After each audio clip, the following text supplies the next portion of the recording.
Hi everyone, I'm Mickey Sims and I've always wanted to play through the whole Not So Berry Legacy Challenge, the iconic one. I did an original playthrough a while ago, but I only got to Gen 3 before getting bored and losing my save, so take 2. However, when I first started playing, I was on a very old laptop that is now broken and I did not have the capacity to film my gameplay. So I'll start posting videos of where I'm up to in Gen 4, the Grey Gen, but I wanted to give some background on the previous gens. Meet Laurel Evernever, our Mint Gen founder. I didn't like a lot of the Mint names, and everyone uses the last name Berry, so I just picked Evernever because I liked it, even if that plotline on Riverdale was terrible. And I picked Laurel because I just thought it was pretty. It sort of evokes a greenish colour, but it isn't a super strong green sounding name, and I have other name ideas for that gen. I also wanted to have a specific pet for every generation, so this is Pesto Evernever. I'm not sure if I thought of the idea of naming all the pets after foods or if I've borrowed that from Taz Kabaz's Sims and Bloom challenge, so potential credit there. Anyway, let's get into it. We moved into a little plot in Windenburg. I don't have any screenshots from the tiny starter we moved into, but this was the house at the end of Rose Gen when we moved out. I'm not a strong builder, so it might be a little ugly.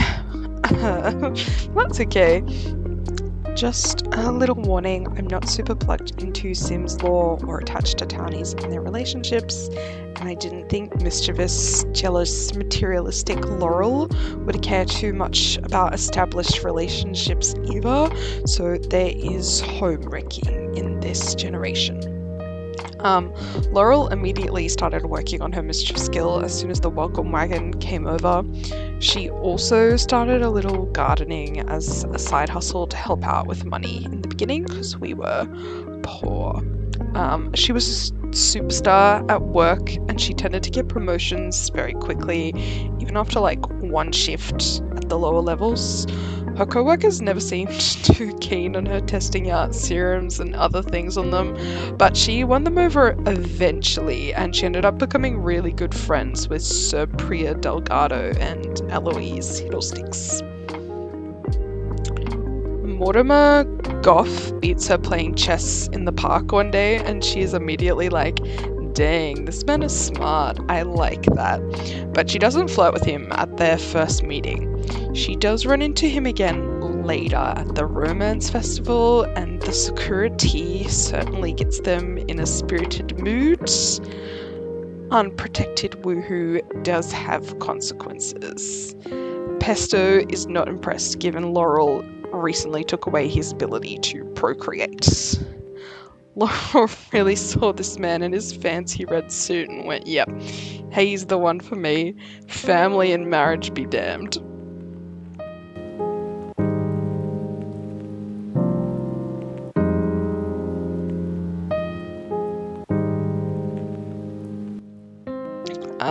Mortimer decides his chemistry with Laurel is good enough to give things a real shot and help her raise their baby. He tells his other kids during Harvest Fest.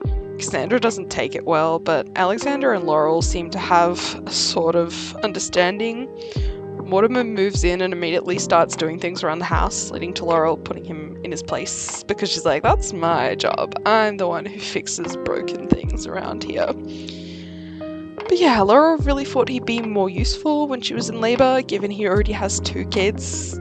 He's still a panicked mess. They name their son Merlot after red wine, given that a lot of wine is sort of what helped him come into existence in the first place. Mortimer does a lot of the childcare because Laurel's pretty busy with work.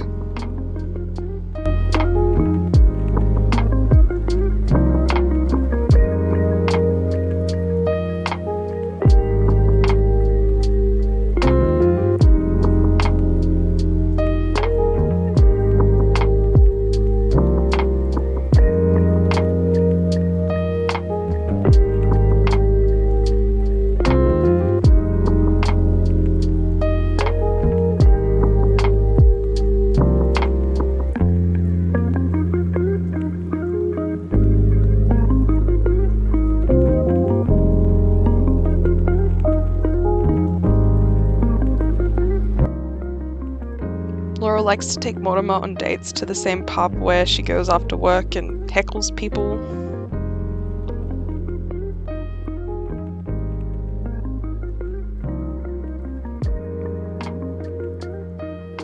Merlot ages up on New Year's Eve with all of Laurel's work friends present.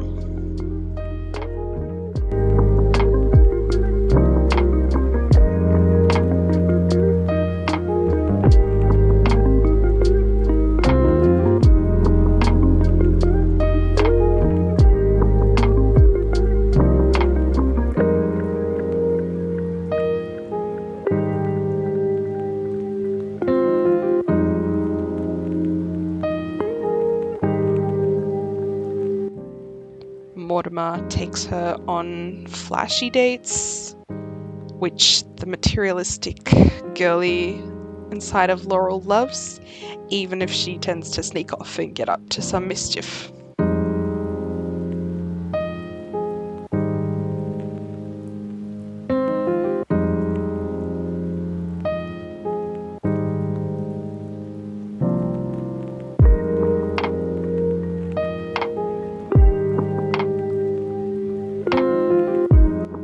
He gets down on one knee not too soon after that date.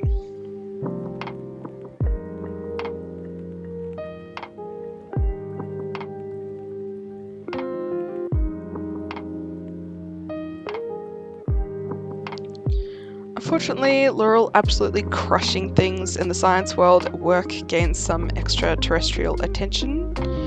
She is brought back to Earth, but left feeling really weird.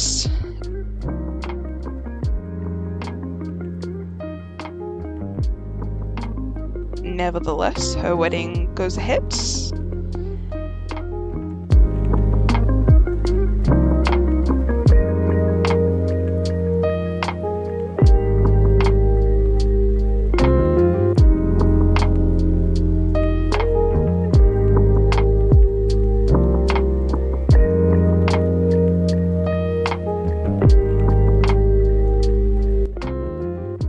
The extraterrestrials might have given Laurel a bit more than she bargained for. She deals with it like any sane woman would by messing with her co-workers and her friends a whole lot.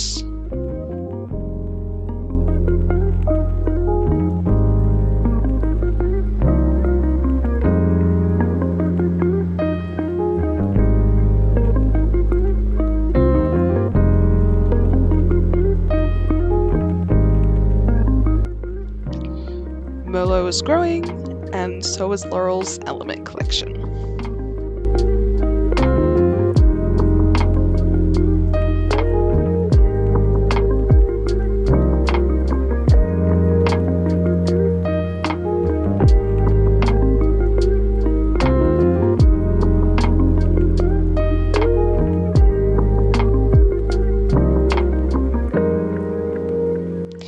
Eventually their family grows too, and they welcome Scarlet into the world.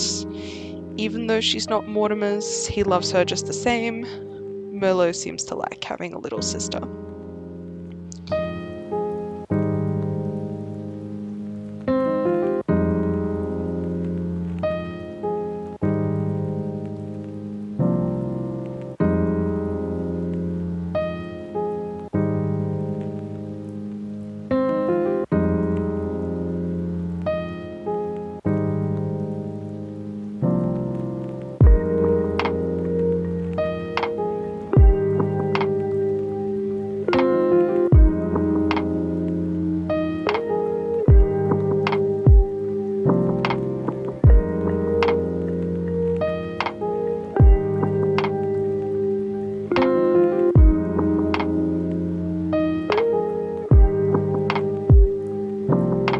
By the time Merlot hits teenhood, he's grown quite a liking for fitness, or at least for beating up the punching bag alone in his room anyway.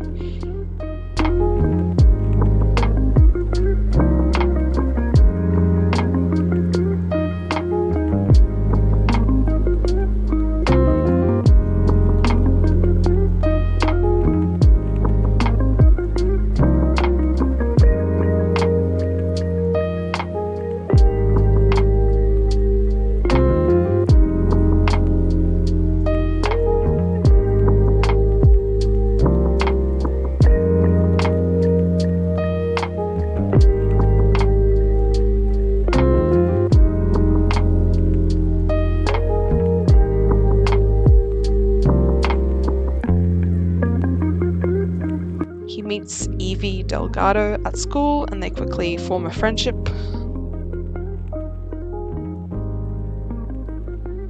Scarlet turns out to be quite a little social butterfly.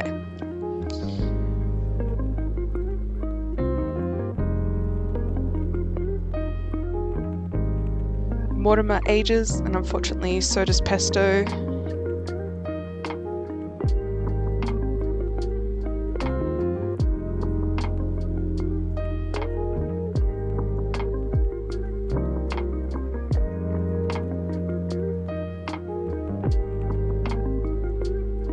In all her science wisdom, Laurel discovers a way to bring Pesto back so he can keep being there for their kids and their family. He couldn't miss seeing Scarlet age up. She really can get along with anyone. Family, vampires, even the monster under her bed.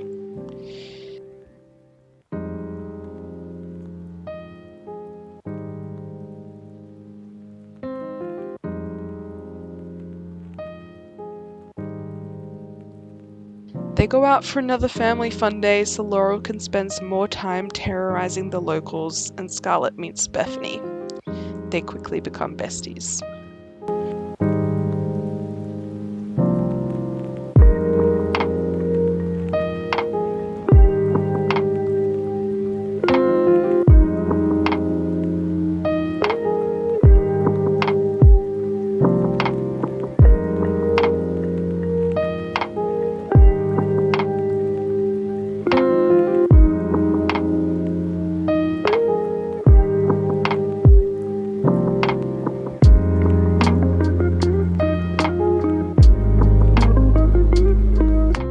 Willow and Evie's friendship blossoms into romance.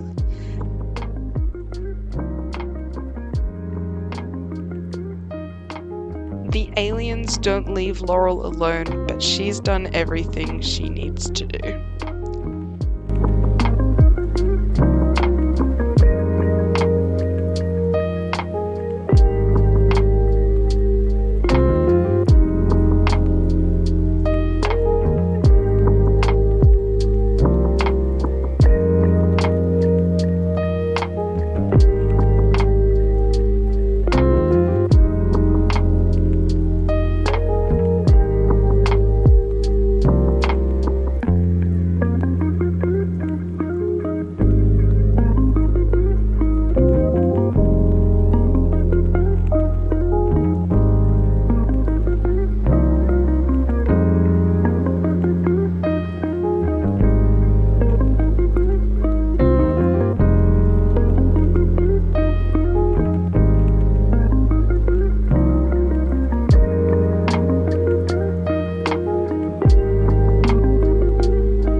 And Scarlet ages up into a teenager.